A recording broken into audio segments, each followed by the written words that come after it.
Much of the work of a hospital's board is done by committees. Standing committees are permanent committees. In other words, I've got my timer going now so that I can watch the minutes. The standing committees are committees that are permanent in nature. There's generally not a great number of them. The most important standing committees are the Executive Committee, the Quality Committee, the Finance Committee, and the Nominating Committee. As members gain experience and approach the end of their own service on the board, they are likely to become members of the Nominating Committee. And this is an especially important committee because it's very important that the board be diligent in sustaining itself and the quality of its membership over time. Ad hoc committees, as the name implies, are committees that are created for particular purposes, and they generally do not continue to exist after the accomplishment of the purpose for which they were created. Now, there are hospitals, of course, and there are hospital systems. And in a hospital system, the nature and scope of responsibilities of the board can become rather complicated. In a hospital system involving multiple hospitals, there might be only one board over the entire system, or there might possibly be a board for the system plus individual boards for each of the hospitals. And in the latter case, then you get into issues of what are the powers of the boards of the local hospitals vis-a-vis the powers of the entire system, of the board of the entire system. And this gets into complications similar to what the U.S. government faces under dual sovereignty, in which the states and the federal government are both sovereign in some sense.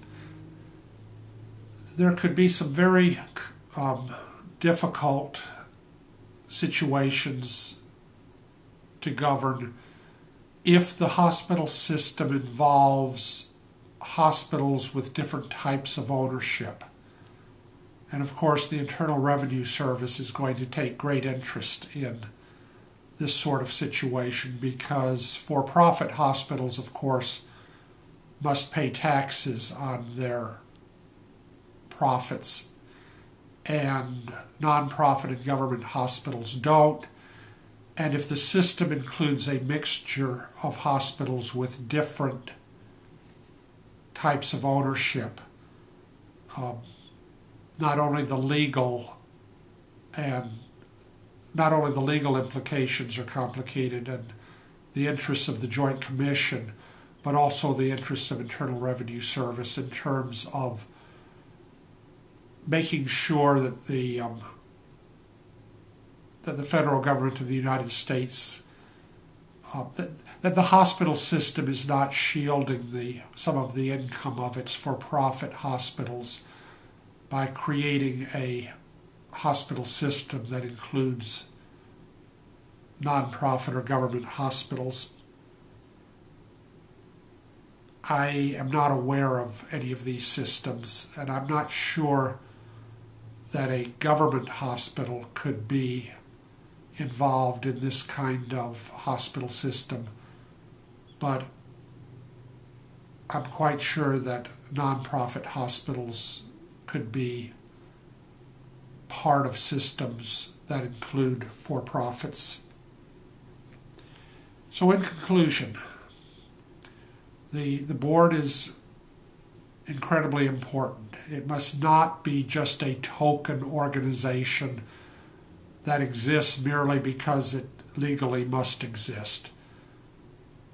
The members of the board must should truly govern and not get bogged down into the details of management and administration. The question that I ask you to answer this week is related to that idea, and I hope you'll get some help from the textbook as you think about that and write about it.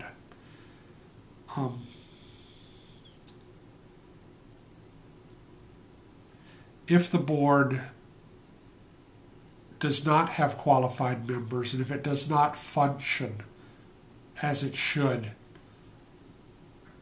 there's a lot at stake, a lot of money, and even more importantly, a lot of people who are depending upon the hospital or the hospital system for the quality of their care. Thank you.